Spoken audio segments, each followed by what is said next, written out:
Reasoning sir. पहला question है कि क्या द्रव्य क्षेत्र काल भाव के अनुसार जीव को कर्म का फल मिलता है? हम्म, देखिए, अ, द्रव्य क्षेत्र काल भाव के अनुसार जीव को कर्म का फल मिलता है। इसको अपने मतलब पहले तो इसमें दो बातें जो हैं वो समझना चाहिए। द्रव्य क्षेत्र काल भाव किसका? जब अपन बात करते हैं द्रव्य क्षेत्र काल भाव के अनुसार फल मिलता है, तो अपन देखते हैं द्रव्य माने दूसरा कोई द्रव्य, है ना। क्षेत्र कोई जगह, काल कोई समय विशेष हो तो उसमें विशेष फल लगता होगा, और भाव तो वो स्वयं के भावों के अनुसार। इनमें मुख्य बात तो यही समझने लायक है कि असल में जीव को जो फल लगता है वो अपने भावों का लगे।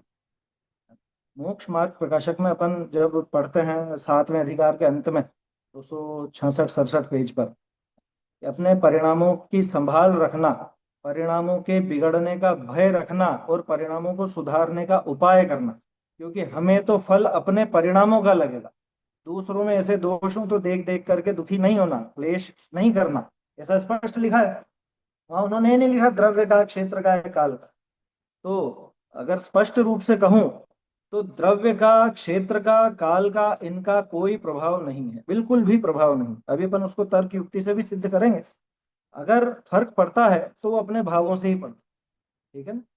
अब यहाँ पे आपका प्रश्न होना चाहिए कि साहब फिर तीर्थ क्षेत्र में जाते हैं तो वहां तो अपने भाव अच्छे हो जाते हैं। अभी अष्टमी का पर्व चल रहा है तो अच्छा काल है, हमारे भाव अच्छे हो जाते हैं। दश लक्षण के समय पर हमारे भाव बहुत अच्छे रहते हैं, बाकी समय तो नहीं रहते ऐसे। तो क्षेत्र का और काल का फर्क पड़ा है नहीं पड़ा? और फिर अपने तत्वार सूत्र में जो दान का प्रकरण है उसमें आचार्य देव ने लिखा है क्या?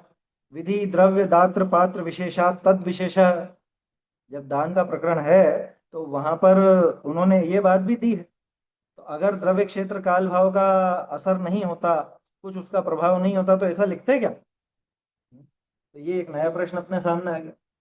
तो अब क्या जवाब? मैंने तो शुरू में आपसे कहा कि भाव के अनुसार ही फल है, तो फिर ये चीजें कैसे? देखो, इसमें एक चीज समझना, ये जो कथन है कि द्रव्य का, क्षेत्र का, काल का या भाव का फर्क पड़ता है, तो ये एकमात्र व्यवहार का कथन है। और व्यवहार नाम उपचार का। तो उपचार कोई ऐसी कंडीशन लगे तो लागू पड़ता है, जैसे कि भाई ये निमित्त बनता है, वो द्रव्य उस भाव में निमित्त बनता है। निमित्त रूप से कह रहे हैं, ध्यान रखना। वो द्रव्य उस भाव को करा देता हो ये जरूरी नहीं। भगवान की प्रतिमा आपके शुभ भावों में निमित्त बनती है, ठीक है ना। जिनेंद्र भगवान है ना, जिनेंद्र भगवान की प्रतिमा है, तो वो प्रतिमा हमारे शुभ भावों में निमित्त बनती है। हम उन्हें देख करके अपने आत्म स्वरूप को समझने का प्रयास करते हैं। वो निमित्त बने, लेकिन क्या वो हमारे भाव बदल सकती है? ऐसा तो बिल्कुल भी नहीं। क्योंकि हमारे तो भगवान को देख करके दर्शन पूजन के भाव हुए, लेकिन उस चोर को तो प्रतिमा की धातु चुराने के भाव हुए। प्रतिमा चोरी क्यों हो गई? अगर भगवान की प्रतिमा से सिर्फ वो दर्शन पूजन के या शुभ भाव ही होते तो फिर चोरी क्यों हो गई? तो द्रव्य वास्तव में कार्य नहीं करता। तो ऐसा क्यों कहा कि प्रतिमा देख करके हमको वर्ण नहीं कहे लखी हो तो सम्यक धर्म? ऐसा भी तो कहा गया पूजा में कि प्रतिमा तो देखते ही सम्यक दर्शन हो जाए। भैया, जिसके हो जाए उसके लिए निमित्त है, जिसके नहीं हो उसके लिए नहीं है। माने द्रव्य क्षेत्र काल को अगर आप लागू करना चाहो तो निमित्त रूप से, सिर्फ उपचार से ऐसा कहा जाता है कि इससे ऐसे भाव। शिखर जी जाकर के हमारे परिणाम बहुत अच्छे हो गए साहब। क्षेत्र की बात कर लेते हैं। तो अगर आपके परिणाम शिखर जी से हुए हों तो सबके ऐसे क्यों नहीं हो गए? वहां पे तो आप तो साल में एक आध बार जाते हो या कभी बरसों में एक आध बार जाते हो। वहां जो लोग हैं वो तो डेली का काम है उनका उतरने चढ़ने का। तो वो लोग डेली वहां पे यात्रा करते हैं, मतलब अगर आप वहां जाने को ही यात्रा समझते हो तो। लेकिन उनके भाव तो आपके जैसे नहीं होता। उनको तो कोई बहुमान भी नहीं आता, उनके लिए तो पहाड़ है बस, और कुछ नहीं है। उनके लिए तो वो डेली का काम है, मजदूरी है उनकी। इसलिए वो क्षेत्र का असर नहीं पड़ता। लेकिन उसी क्षेत्र से मोक्ष जाने वाले अपने तीर्थंकर और करोड़ों भगवान भी वहां से मोक्ष पधारे, तो उन्होंने उस क्षेत्र पर अपनी आत्म साधना की, इस अपेक्षा से उस क्षेत्र को शुभ भावों का कारण कह देते। अथवा वहां जाकर के हमें ऐसा बहुमान आया कि ओहो, यहाँ पर मुनिराज विचरते थे और यहाँ से अनंत अनंत सिद्ध भगवान मुक्ति पधारे हैं, अनंत भगवान यहाँ से मोक्ष गए हैं, तो वो भाव अपने बने, उसमें वो क्षेत्र निमित्त कहलाया। कब निमित्त, कब कहलाया? कार्य हुआ तो निमित्त कहलाता है, कार्य नहीं हो तो निमित्त नहीं कहलाता। ये समझ लेना। निमित्त नाम की दुनिया में कोई वस्तु नहीं है। क्या कह रहा हूं? टोडरमल जी ने लिखा है कि काल लब्धि और होनहार किछु वस्तु नहीं। मैं उसमें एक चीज और जोड़ता हूँ कि निमित्त नाम की भी प्रॉपर कोई वस्तु नहीं है। कार्य होने में जो सहायक कहलाए, जिस पर सहायक पने का उपचार आ सके, सिर्फ उसको निमित्त कहा जाता है। तो ध्यान रखना, वो निमित्त तो है पर किसको? निमित्त तो है पर किसको? कि जिसके वैसा काम हो उस। जैसे जिनेन्द्र देव की प्रतिमा, जिसके वो शुभ भाव हुए उसके शुभ भावों में निमित्त है, लेकिन चोर के तो चोरी के भाव हुए तो उसमें तो वो निमित्त, मतलब शुभ भाव में तो निमित्त नहीं बने। तो द्रव्य का कोई फल ऐसा नहीं मिला, क्षेत्र का भी ऐसा कोई फल नहीं। काल की बात करें कि साहब अष्टानी का 10 लक्षण में हमारे भाव बहुत अच्छे रहते हैं। ये बताओ कि आप तो साल भर वही के वही हो ना, हैं? वो दिन आने पर ऐसा क्या हो गया? आपके भाव अच्छे हुए तो वो आपकी योग्यता से हुए। काल से अगर अच्छे भाव होते हो, तो मैं एक उदाहरण देता हूँ, आपने कई लोग देखे होंगे जिन्होंने कभी कभी 10 लक्षण में 10 दिन के उपवास किए हैं, तो उसी वर्ष क्यों किए, अगले वर्ष क्यों नहीं किए, उसके पहले क्यों नहीं किए? अगर काल से प्रभाव पड़ता है तो वो एक जैसा पड़ता है, और सबने क्यों नहीं किए? ये बहुत अच्छा काल है, तो अच्छा काल है तो सबके अच्छे भाव हो जाते हैं ना, सबके तो नहीं हुए। या ये काल बहुत खोटा है, तो अगर काल खोटा है तो सभी के लिए खोटा होगा, तो सबके ही वैसे भाव हो जाने चाहिए थे। लेकिन काल पकड़ करके तो किसी का मतलब ऐसे भाव कराता नहीं, है ना। जब ये जीव स्वयं अपने भाव अच्छे करे तो हम कहते हैं ये अच्छा काल है। जब ये जीव स्वयं ही बुरे भाव करे तो हम कहते हैं कि ये बुरा काल है। जैसे पंचम काल को सब गालियां देते हैं, क्या अरे बहुत खोटा काल है, दुखम काल है, और इसमें तो बहुत भ्रष्ट जीव होते हैं और ऐसा होता है। ये बताओ काल ने कराएगा? यही काल था जब जम्बू स्वामी, गौतम स्वामी, सुधर्मा स्वामी मोक्ष गए, यही काल था। इसी काल में, इसी पंचम काल में कुंद कुंदाचार्य देव हुए, इसी पंचम काल में अमृत चंद्राचार्य देव हुए, इसी काल में टोडरमल जी जैसे हुए, महाविद्वान हुए। तो बोलो काल ने क्या करा? तो असल में काल कुछ उसमें हस्तक्षेप नहीं करता, ना ही काल कुछ कराता है। जब जीव के भाव उस तरह के हों तो काल को उसमें सहायक कह दिया जाता है, ऐसा उपचार से कहा जाता है मात्र। समझ में आई बात? तो द्रव्य क्षेत्र काल, अब अंतिम है भाव। भाव तो स्वयं है ही सही, भाव तो स्वयं का ही भाव है, और उस भाव का फल जरूर लगता है। आया समझ में? द्रव्य क्षेत्र काल भाव में से फल किसका लगता है? कि द्रव्य का लगता है। वैसे प्रश्न आपका ये नहीं था, प्रश्न तो ये था कि कर्मों का फल द्रव्य क्षेत्र काल भाव के हिसाब से मिलता है। तो कर्मों के फल से कुछ लेना देना नहीं है, असल में वो उन भावों का ही फल है। क्या? कर्मों के फल में तो द्रव्य क्षेत्र काल भाव की कोई व्यवस्था है ना, कि साहब कोई ऐसा द्रव्य होगा तो ही ये कर्म फलेगा, या कोई ऐसा क्षेत्र होगा तो ही कर्म फलेगा, ऐसा नहीं होता। बल्कि कर्मों के अनुसार ही अपने आप वैसे द्रव्य क्षेत्र काल भाव उपस्थित हो जाते हैं। भाव तो नहीं कहें, द्रव्य क्षेत्र और काल, ये कर्मों के उदय के अनुसार अपने को वैसे मिल जाते हैं। जैसे उदाहरण के तौर पर आपने कुछ ऐसे भाव किए थे जो बहुत अच्छे तो नहीं थे, है ना। पहले पाप तो बहुत किए, धर्म की बराबर आराधना नहीं की, लेकिन कुछ ऐसे भाव भी थे, कुछ ऐसे शुभ भाव भी आपने किए थे, तो ऐसा मिश्रित पुण्य और पाप के भाव हुए, तो फिर आप यहाँ पंचम काल में पैदा हो। तो ऐसे कर्म बंधे कि यहाँ पंचम काल में पैदा होना पड़ेगा। तो काल मिला उस कर्म के उदय में, काल के हिसाब से कर्म का उदय नहीं फला, कर्म के उदय से ऐसा काल मिला, है ना। द्रव्य की वजह से वो कर्म नहीं बंधा, कर्म के उदय में वैसा द्रव्य मिला। समझ में आई बात? जैसे अभी आपको जो भी परिस्थिति मिली, ऐसा घर मिला, ऐसा परिवार मिला, या और चीजें जो भी अपन कहते हैं, वो सब कर्म के उदय के निमित्त से मिली। देखो वहां भी मैं निमित्त शब्द जोड़ रहा हूँ, क्योंकि वो भी स्वतंत्र द्रव्य है, उस द्रव्य की भी खुद की स्वतंत्रता है, वो अपने कर्मों के अधीन नहीं है। टोडरमल जी ने लिखा है, कौन सा पेज था वो? 48, 48 पेज पर, 48 पेज पर नीचे नीचे आप पढ़ेंगे तो वो बहुत गजब की लाइन है, 2 लाइन। वे तो भिन्न द्रव्य अपने अधीन परिणमते हैं या कर्मोदय के अधीन। ये छोटी सी लाइन है, एक लाइन, इसके अंदर टोडरमल जी ने निश्चय व्यवहार भी घटित कर दिया और उपादान निमित्त भी घटित कर दिया। वे तो भिन्न द्रव्य, वो सारे तो भिन्न द्रव्य, द्रव्य की बात कर रहे थे ना अपन। तो द्रव्य के हिसाब से कर्म नहीं फलेगा, कर्म के फल के निमित्त से वो द्रव्य मिलेगा। निमित्त क्यों कह रहा हूं? क्योंकि कर्म का उदय भी उसको पकड़ के नहीं लाता, उसकी योग्यता से वो द्रव्य आया है। इधर तो है आपके कर्म का निमित्त, उधर है उसके भी कर्म का निमित्त, अगर वो जीव है तो। और पुद्गल है तो फिर तो उसके कर्म का निमित्त है नहीं, वो तो उसकी योग्यता से आया। जैसे आपको जैसे कोई लड़की की शादी हुई, अब उसको अच्छा घर बार मिला, अच्छा ससुराल मिला, ठीक है ना, तो क्या कहते हैं कि अरे इसके बहुत पुण्य का उदय है जिससे ऐसा ससुराल मिला है। अरे तो उन जीवों के भी तो कुछ उदय होगा कि नहीं जो ऐसी मिली है ये, है? जैसे कई बार होता है ना, वो माँ बाप तो बहुत अच्छे मिल गए तो बच्चे के तो पुण्य का उदय है, लेकिन बच्चा बड़ा नालायक है तो ये माँ बाप के पाप का उदय है। समझ में आ रही है बात? तो कहने का अर्थ यह है कि अगर कोई दूसरे जीव की बात करें तो उसका संयोग हमारे कर्म के उदय के निमित्त से तो हुआ ही है, लेकिन उसका भी कर्म का उदय वैसा है, ठीक है। और अगर अन्य सिर्फ पुद्गल की बात करें तो उसकी योग्यता वैसी। जैसे आपकी जेब में 1,000 का नोट आना है, 1,000 का तो खैर बंदी हो गया, 500 का नोट आना है, ठीक है ना, तो आपके वो पुण्य का अथवा पाप का भी हो सकता है, पाप का उदय भी आ सकता है। उस नोट को मिलने की वजह से कोई चोरी का आरोप आप पर लगा हुआ है और पकड़े जाए तो वो पाप के उदय में आया है। पुण्य के उदय में अगर आपको वो धन संपदा बढ़नी है तो पुण्य के उदय में आएगा, ये तो कहा अपने अपन ने अपनी तरफ से। लेकिन उस नोट की खुद की क्रियावती शक्ति भी तो थी ना, जो वो किसी और जगह से आपकी जेब तक आया।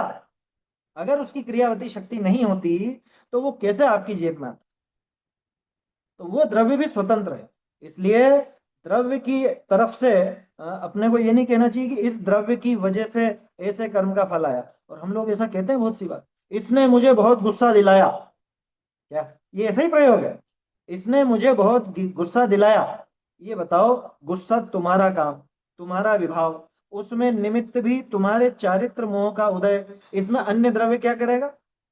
लेकिन फिर भी उसको निमित्त रूप से अपन कहते हैं, वो बाह्य निमित्त है, अंतरंग निमित्त हमारे चारित्र मोह का उदय है, ठीक है।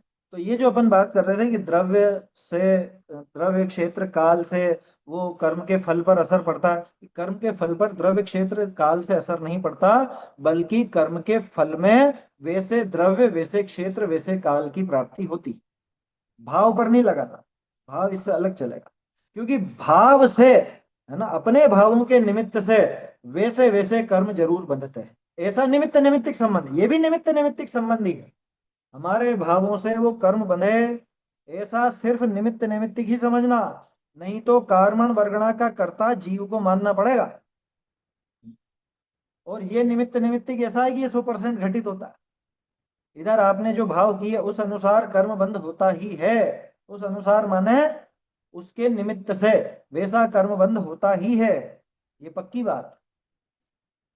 और जो कर्म बंधा है उसके निमित्त से वैसे भाव होते हैं, जब तक हो तब तक तो ले लेना, लेकिन ऐसा नियम नहीं है। जीव के भावों के अनुसार कर्म बंधेगा, ऐसा तो नियम आप लगा सकते हो, लेकिन कर्म के उदय में वो भाव करेगा ही करेगा जीव, ऐसा नियम नहीं। क्योंकि अगर ऐसा नियम होता तो बोलो कोई भी जीव सम्यक दर्शन प्राप्त नहीं कर सकता था। क्यों क्यों नहीं कर सकता था? क्योंकि सम्यक दर्शन प्राप्ति का उपाय तो जीव मिथ्यात्व की दशा में ही करता है, और मिथ्यात्व की दशा में दर्शन मोहनी कर्म का, मिथ्यात्व कर्म का उदय ही है। अगर उदय के अनुसार ही जीव के भाव चलते होते तो जीव कभी भी कर्मों से मुक्त नहीं हो सकता, कभी सम्यक दर्शन प्राप्त नहीं कर सकता, आया समझ में, रत्नत्रय की प्राप्ति नहीं कर सकता। इसलिए जीव के भावों से कर्म का बंधना ये तो फिर भी समझ में आता है, लेकिन कर्म के उदय में जीव के भाव वैसे हो ही सही, ये नियम नहीं। जीव के भावों से कर्म की व्याप्ति तो है, लेकिन कर्म के उदय में जीव के भावों की व्याप्ति मत लगाना, आया समझ? नहीं तो सुकौशल स्वामी, सुकुमार सुकुमार स्वामी तो खैर नहीं गए मोक्ष, सुकौशल स्वामी, गज कुमार जी, तीन पांडव, ये सब मोक्ष नहीं जा पाता। कर्म का उदय तो कितना खतरनाक है, आया समझ? और हम तो बहुत अनुकूलता में बैठे हैं, लेकिन अनुकूलता में बैठ करके क्या तीर मार लिया हमने, है? वो प्रतिकूलता में भी मोक्ष चले गए। समझ में आ रही है बात? इसलिए द्रव्य क्षेत्र काल की तरफ से कर्मों के फल में तो कोई असर नहीं पड़ता, लेकिन कर्मों के फल में द्रव्य वैसा क्षेत्र वैसा काल प्राप्त होता है, ये भी निमित्ताधीन कथन। ठीक है, एक बात। अब इसमें और भी अपन देखें, कभी कभी उदय के अनुसार भाव बन सकते बनते हैं ना, कौन मना कर रहा, लेकिन नियम रूप नहीं है, ये कहा मैंने। जैसे क्रोध का तीव्र उदय हो, है ना, तो आपको क्रोध आएगा, लेकिन ये भी निमित्त निमित्तिक संबंधी है। आवे तो कहा गया कि क्रोध का उदय है, निमित्त निमित्तिक संबंध है, नियम रूप नहीं। ऐसा, है ना, नियम रूप हो जाए तो गड़बड़ हो जाए, फिर जीव कभी नाश नहीं कर सके उन कर्मों का, है ना, ऐसा है। अब इसमें ही और बात अपन देखते हैं, द्रव्य क्षेत्र काल और भाव। क्षेत्र और काल की तरफ से अपन बात करें तो लोग कहते हैं वो क्षेत्र का प्रभाव पड़ा, काल का प्रभाव पड़ा, ये अपन कहते हैं जो शुरू में प्रश्न में अपन ने लिया। अब इसमें यूं समझो, क्षेत्र क्या है और काल क्या है। क्षेत्र किसे कहते हैं? क्षेत्र जगह को कहते हैं, स्थान को कहते हैं। सीधे शब्दों में कहूं, अगर अपने टेक्निकल शब्दों में अपन देखें, तो आकाश द्रव्य के एक हिस्से को क्षेत्र कहा जाता है। ठीक है। काल, काल तो स्पष्ट रूप से वो काल द्रव्य है ही, है ना। तो ये जो अपन कहते हैं कि ये दिन है, महीना है, घड़ी घंटा इत्यादि जो भी है, ये सब क्या है? ये सब काल द्रव्य, ये व्यवहार काल है, जबकि ये तो व्यवहार काल, असली काल द्रव्य भी नहीं। अब अगर अपन काल और आकाश की बात करें, तो ये बताओ, क्या आकाश में और काल में कभी अशुद्धता होती है? हम्म? चार द्रव्य तो त्रिकाल शुद्ध बताए ना। हम्म? धर्म अधर्म आकाश काल, इन चार में तो कभी कोई विभाव भी नहीं होता। ये चार तो हमेशा स्वभाव रूपी परिणमन करते हैं, गड़बड़ करते हैं तो जीव और पुद्गल ही करते हैं, है ना। तो मतलब क्षेत्र और काल, ये अपन देख रहे हैं आकाश और काल द्रव्य की तरफ से। तो जब उनमें कोई अशुद्धता होती नहीं है, तो फिर क्षेत्र और काल बुरे हैं या भले हैं, ये कहां से ला? बात समझ में आ रही है? कोई क्षेत्र तो अच्छा और कोई क्षेत्र बुरा, ये कहां से लाए? क्या आकाश कहीं पर अच्छा और कहीं पर बुरा है? क्या काल, अपन काल की बात करें, काल द्रव्य कभी तो अच्छा और कभी बुरा है, ऐसा है? ऐसा तो कभी भी नहीं। तो इसलिए आप समझ समझ गए होंगे आप मैं क्या कहना चाह रहा हूँ, कि क्षेत्र और काल जब त्रिकाल शुद्ध रहते हैं, उनमें कभी अशुद्धता आती नहीं है। तो कैसे आप कहते हो कि ये क्षेत्र अच्छा और ये काल अच्छा, और ये क्षेत्र बुरा और ये काल बुरा? सब में शिखर जी तो वहां जाकर के तो हमारे भाव बहुत अच्छे हो गए, और यहाँ पर आकर के तो बहुत बिगड़ गए क्या? मंदिर जाते हैं तो बहुत अच्छे भाव हो जाते हैं, और सिनेमा जाते हैं तो भाव बहुत बिगड़ जाते हैं। ये क्षेत्र तो बुरा है, वो क्षेत्र अच्छा। अरे भैया, निमित्त निमित्तिक संबंध है मात्र। वहां जाकर, मंदिर जाकर के भाव आपने सुधारे, भाव आपके अच्छे हुए, तो मंदिर को भावों के सुधरने में निमित्त कहा जाता। वहां थिएटर में जाकर के भाव आपने बिगाड़े, आपके भाव बिगड़े, तो उस क्षेत्र को उसके बिगड़ने में निमित्त कहा जाता है। निमित्त मात्र है ना। कारण समझोगे, अगर नियम रूप कारण समझ लिया तो बहुत गड़बड़ हो जाएगी, फिर तो सभी के वैसे भाव होने चाहिए थे। लेकिन अपन ने देखा, मंदिर में जाके हमारे भाव तो अच्छे हुए, चोर के भाव तो नहीं हुए अच्छे, उसके तो चोरी के ही भाव हुए। या फिर बहुत से लोग, दश लक्षण के आखिर में होता है ना, आखिर में समझ गए क्या होता है? ज्यादातर जगह झगड़े होते हैं। सत्ता अब हमको सौंपो, या ऐसा होता है बहुत सी जगह। तो मंदिर में जाकर के लोग झगड़ा कर रहे हैं, हम तो वहां जाके पूजा कर रहे हैं, स्वाध्याय कर रहे हैं, कोई जाकर के झगड़ा कर रहा है। तो ये भावों में अंतर कैसे आया? और मंदिर में ही संगी पंचेंद्रिय और भी तो हैं, चूहे हैं, छिपकलियां हैं, और जीव भी हैं, उनके भाव वैसे क्यों नहीं हुए जैसे आपके हुए? तो क्षेत्र उन भावों को नहीं कराता, काल उन भावों को नहीं कराता। जब ये जीव स्वयं अपनी योग्यता से वैसे भाव करता है, तो उन भावों में इस क्षेत्र को या इस काल को निमित्त कहा जाता है। आया समझ में? शिखर जी की बात अपन ने करी थी, मंदिर की बात अपन ने की, ऐसे ही पंचम काल चतुर्थ काल, बोलो चतुर्थ काल तो मोक्ष करा देता है। हम्म? चतुर्थ काल मोक्ष कराता हो, तो सातवां नरक भी चतुर्थ काल में ही खुलता है। आया समझ में? वहीं पर होती है एंट्री। अभी अभी आप नहीं जा सकते, कितने ही पाप कर लो, कितने ही क्या कर ही नहीं पाओगे उस लायक पाप कि सातवें नरक में जा सकते। तो चौथे काल में, अगर चौथा काल मोक्ष कराता हो तो सबको ही क्यों नहीं करा देवे? लेकिन सबको नहीं करा। तो जो जैसे जिसके भाव होते हैं, उस अनुसार उनको फल मिलता है। ठीक है। तो ये मेरे ख्याल से सब बातें स्पष्ट हुई, लेकिन मैंने शुरू में एक सूत्र आपको बताया था, फिर उस सूत्र का क्या होगा, है? जो आचार्य देव का लिखा हुआ है, उमा स्वामी आचार्य देव, विधि द्रव्य दात्र पात्र विशेषा तद विशेष, क्या प्रकरण है वो? दान का प्रकरण। ये दान देने में दान सभी करते हैं, कोई किसी को कुछ दे रहा है, कोई किसी को कुछ दे रहा है, तो फल क्या सबको समान मिलेगा कि नहीं मिलेगा? क्यों नहीं मिलेगा? कि द्रव्य से, है ना, आपने क्या द्रव्य दिया उससे फर्क पड़ेगा। आप हिंसक वस्तु का दान दे रहे हो तो वो तो अनर्थ दंड में हो जाएगा, हिंसा दान।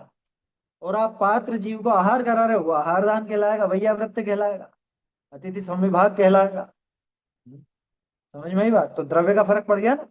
विधि किस तरह से दे रहे हो, अगर वहां पे आपको उसमें अभिनय का भाव है, अनादर का भाव है, वो तो अतिचार है वैयावृत्त का। और अगर भाव पूर्वक नवधा भक्ति पूर्वक दे रहे हो तो ये मुनिराज की वैयावृत्त, आहार दान। विधि द्रव्य क्षेत्र, क्षेत्र नहीं है वहां पे, दात्र है, दात्र पात्र। दाता, दाता कैसा है? दाता में वो गुण हो, दातार के गुण हो तो विशेष फलदायी होता है। अगर दाता स्वयं सम्यक दृष्टि है तो उसको विशेष फल लगेगा, मिथ्या दृष्टि है तो वैसा फल लगेगा। पात्र, पात्र कौन है? हैं? क्या कोई वो देव शास्त्र, मतलब वो गुरु है कोई पात्र, या कोई साधर्मी है, या कोई ऐसे ही सामान्य व्यक्ति, या कोई जानवर है, या वो गुरु वगैरह है? तो इससे बहुत फर्क पड़ेगा कि साहब इनसे फर्क पड़ा तो सही थे। इनसे फर्क क्यों पड़ा? इनके पीछे भी जीव का वो भाव ही मुख्य है ना। विधि में अंतर तो भावों में अंतर की वजह से ही है। अनादर जीव का ही भाव है, भक्ति का भाव भी जीव का ही है, तो विधि में तो अपने आप भाव शामिल हो गया। द्रव्य में भी आपका भाव शामिल है कि उस द्रव्य को देते समय भाव कैसे हैं। कोई खीर खिलाते हुए भी वो पुण्य नहीं बांध सकता जो कोदों का दिया था ना वहां पे, तो उसका भी आहार दिया तो वो इतना पुण्य बांध दिया। तो असल में भावों का ही तो फर्क पड़ा ना। ऐसे ही पात्र में तो भावों का ही है, क्योंकि आपकी भावना क्या है। अगर आप सिर्फ धर्म को बढ़ाने के लिए दान देते हैं तो आप धर्मात्मा जीव को ही दान देने का सोचोगे, कुगुरु आदि को नहीं। जो गृहित मिथ्यात्व पड़ा हुआ है उसको आप दान देने का नहीं सोचो। आया समझ? तो विधि द्रव्य दात्र पात्र विशेषा तद विशेष, ये जो सूत्र अपने को दिखाता है वो व्यवहार का कथन है। वो जो अपन ने निमित्त की बात की ना, तो जीव के भाव स्वयं वैसे होते हैं, तो ऐसे ही विधि द्रव्य दाता और पात्र भी बनते हैं, और उस अनुसार फल भी लगता है। तो उसमें भी मूल में भाव ही कारण है, जीव के भावों के अनुसार ही उन कर्मों का फल लगता है, ऐसा समझना चाहिए। जीव के भाव ही वहां पर कारण है। एक सेकेंड। पंचम काल में सातवें नरक या ऊपर के स्वर्गों में कोई जीव नहीं जा सकता, सही है। सातवें नरक में कोई नहीं अरे बल्कि शायद मेरे ख्याल से तीसरे के नीचे ही नहीं जा पाएंगे। अब मैं कंफ्यूज हूँ उसमें, ऐसा है उसके नीचे ही नहीं जा पाएंगे। और वो जो स्वर्ग है, 16 स्वर्ग तक भी कोई नहीं जा पाता अभी तो। आया समझ में? ग्रेवेक की बात भी छोड़ो, 16 स्वर्ग तक भी कोई नहीं जा पाता, ऐसी स्थिति।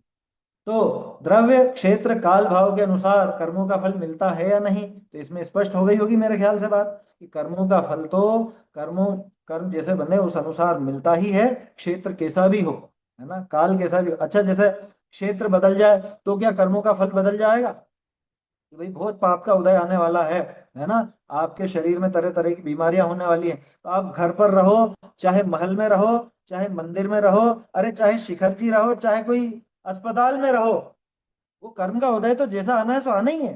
हालांकि वो भी निश्चित है कि कहाँ आना है, वो भी उस कर्म की वजह से निश्चित है। आपको कैसी परिस्थिति मिलेगी ये भी, आयु जहां छूटनी है वहां छूटेगी छूटेगी। तो कर्म के हिसाब से वो सब है, वो भी निमित्ताधीन कथन है। असल में तो जीव कर्म के फल को भोगता ही नहीं। क्या कहा? असल में तो जीव कर्म के फल को भी नहीं भोगता, जीव तो स्वयं के भावों को ही भोगता है। उस समय जो मेरे भाव हो रहे हैं, मेरी जो आकुलता है, तो मैं उस आकुलता को ही भोगूंगा, कर्म का उदय कैसा भी हो। सुकोशल स्वामी, बाहर में बाघिन थी, पाप का उदय था और बाहर में बाघिन उनके शरीर को पूरा फाड़ करके खा रही थी। बोलो वो क्या भोग रहे थे? उसके नाखूनों को जो अंदर घुसे हुए, या जो चीर फाड़ हो गई वो दर्द को, किसको भोग रहे थे? वो तो अपने अतीन्द्रिय आनंद को ही भोग रहे थे। तो बोलो ये कैसे भोगा उन्होंने? कर्म का फल मिलता है ये अपन ने कहा, कर्म का फल जीव भोगता है ये नहीं कहा। समझ में ही बात? वो भोगना नहीं भोगना तो जीव के हाथ में, इतनी स्वतंत्रता है। होगा कर्म का उदय होगा तो। पांडवों ने क्या सोचा कि अरे ये शरीर तो बहुत जल रहा है, लेकिन हम तो मुनि हैं, हमको सहन करना चाहिए, ऐसा ऐसा सोचा है? ऐसा बिल्कुल नहीं सोचा। बल्कि अरे ये तो विचार ही नहीं आया। ये तो अपन बात कर रहे हैं कि ये बाहर में है और ये मुझको नहीं छूता, ये तो अपन बात कर रहे हैं विचारों में। वो तो अपने अतीन्द्रिय आनंद में ही लीन रहे। तो कोई द्रव्य क्षेत्र काल अथवा भाव जीव को वैसा फल दे देवे, ये जरूरी नहीं। जरूरी नहीं का मतलब कि भाई निमित्त की तरफ से तो आप तब कह सकते हो जब जीव स्वयं अपने भावों को वैसा करे, उस तरह के बिगाड़े या सुधारे, तो उन द्रव्य क्षेत्र और काल को निमित्त कहा जा सकता है ना। कर्म के उदय में भी वो सिर्फ निमित्त मात्र ही है। कर्म के उदय में तो वो द्रव्य क्षेत्र काल भी निमित्त नहीं है ना, बल्कि कर्म के उदय के निमित्त से वो द्रव्य क्षेत्र काल हुए हैं। और भाव के निमित्त से तो जीव के भावों के निमित्त से कर्म बंधता है। उन्हीं भावों के निमित्त से कर्म का उदय भी पलट जाता है। संक्रमण भी तो देखते हैं पर, उत्कर्षण अपकर्षण भी देखते हैं कर्म के उदय में। तो जीव के भावों से कर्म का उदय पलटता भी, निमित्त रूप कहा। ठीक है ना। तो न तो जीव के भाव कर्मों को बांधते हैं, न कर्म का उदय जीव के भावों को कराता है। लेकिन ऐसा योग बनता है कि इधर तो कर्म का उदय वैसा आया और इधर जीव के भाव वैसे हुए, तो परस्पर में निमित्त नैमित्तिक संबंध कहला जाता है। इतनी बात यहाँ पर समझना चाहिए। क्या प्रतिकूलता ज्यादा होने से पंचम काल में किया? हाँ ये बात तो है। तो काल ने असर दे दिया कि काल ने असर नहीं किया है। देखो जिन लोगों ने नहीं पढ़ा हो, बोल देता हूँ। पंचम काल पढ़ ही देता हूँ इसको। प्रतिकूलता ज्यादा होने से पंचम काल में किया गया थोड़ा सा शुभ भाव भी ज्यादा फल देता है, चतुर्थ काल से ज्यादा फल देता है, ऐसा किसी को लग सकता है। लेकिन वास्तव में ऐसा नहीं है। क्या कहा? यहां भी अगर अपन बात करें कि साहब पंचम काल में थोड़ा भी धर्म करेंगे तो चौथे काल से ज्यादा लगेगा, ऐसा नहीं। असल में यहाँ पे भाव तो जैसे वहां करता था वैसे ही भाव यहाँ कर रहा है। लेकिन यहाँ पे बाहर की प्रतिकूलता ज्यादा दिख रही थी ना, तो इसने अपने भावों का लेवल बढ़ाया। तो असल में तो खुद का ही लेवल ऊंचा हुआ ना, भावों का ही तो लेवल ऊंचा हुआ। प्रतिकूलता की वजह से थोड़े ना हुआ। और प्रतिकूलता की क्या बात करें, क्या ऐसी प्रतिकूलता चौथे काल में नहीं होती? ऐसी प्रतिकूलता तो चौथे काल में भी थी। आप कहोगे कि साहब कुदेव कुगुरु कुशास्त्र का बोलबाला नहीं था। 363 मत कब चले थे? 363 मत कब चले थे? चौथे में ही तो चले थे, हैं? बल्कि तीसरे में ही चल गए थे। हाँ सही है बात। तीसरे काल के अंत में ही तो चल गए थे, हैं? और बीच में आदिनाथ जी से लगा के अजित नाथ जी तक, बीच में तो धर्म का कोई वो ही नहीं रहा। समझ में आ रही बात? इसलिए वो जो अपन कहते हैं कि पंचम काल में थोड़ा भी करेगा तो चौथे काल से ज्यादा फल लगेगा, वो सामान्य समझाने के लिए कथन है। वो अपने भावों का लेवल बढ़ाने के लिए प्रेरणा है कि भैया यहाँ पे चूंकि सच्चे देवशास्त्र गुरु का योग मिलना दुर्लभ होता है, और यहाँ उनके बिना भी इसने ये काम कर लिया, इसलिए जल्दी मोक्ष जाएगा, ऐसा सामान्य रूप से कहा जाता है। वास्तव में तो जाएगा खुद के भावों से ही, कोई बाहर में अनुकूलता या प्रतिकूलता से नहीं जाता। आया समझ?